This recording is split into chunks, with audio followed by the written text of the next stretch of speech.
I'll have to do a whole video on rice because there are some rice species or brands that I do like and I find are not bothersome. And there's this other really great seed that is amazing, and I will leave that as a secret for another time.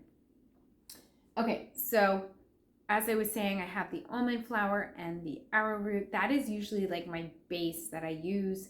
And then I'll use like ground flax seeds. Sometimes I use chia seeds for like a little gooiness and density. And I have used like maybe a little bit of pecan flour. And I'll mix that in. But for the most part, those are the two ingredients that I use when I make my flatbreads, my pizza breads.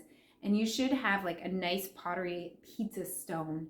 That will make it easy to cook the bread, similar breads that you want to make, flatbreads, that would be like the wheat breads but are not. And I would say for the most part, I'm happy with those alternatives. I've gotten used to it.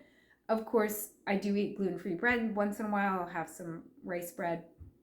But do I miss wheat bread? Yeah, I miss wheat pizza. But for some of us, you just can't. And I've tried every way to dice it. I've tried every healing tool that I can conceive of. And mold-free diets, antifungal diets. I've been on the paleo diet, prayer, Holy Spirit, but everything. I have not been able to reverse this in my body. And I know some people have, but I have not.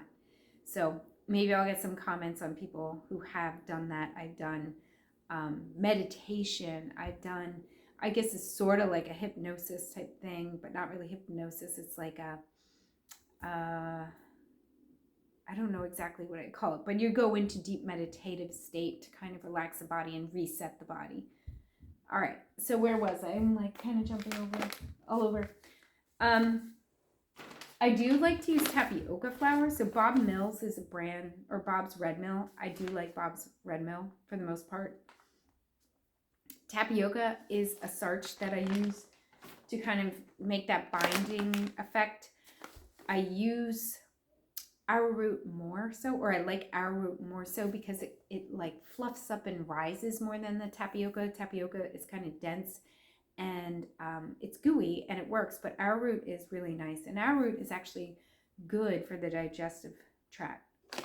All right, so other replacements, like instead of oats, and there are gluten-free oats, but they don't really agree with me that great. Because I think it's like impossible to just get all the gluten out of those oats, or I don't know. I don't even know how they call it gluten-free, how they make them. But so this is cracked buckwheat cereal. So like similar to like a cream of wheat. I also get buckwheat, like the groats that have been hulled, and make a cereal with that as well. But buckwheat is like one of my favorite alternatives to not having wheat. And even though it says wheat in the name of it, buckwheat, it is not wheat. So buckwheat has a really interesting taste. You can make like buckwheat cereal into what would be a porridge, add fruit, add milk, and it's great. Okay, so these food items help me to have a mucusless diet. And I'm going to go into another video where I'm really going to talk about mucusless in your diet. So if you can have wheat, whole grain wheat is going to, it won't be giving your body mucus. But those of us, or those of you who can eat wheat will more than likely eat a lot of processed wheat. And I'll talk about that in the next video. And that is mucus forming food in the body. So hope this was helpful for those of you who are gluten-free. I have in my description down below a link in my link tree for my gluten-free kids book, and you can click on that button. It's over on Amazon and you can find it there. And I'm going to say bye for now. Leave a comment and be back soon.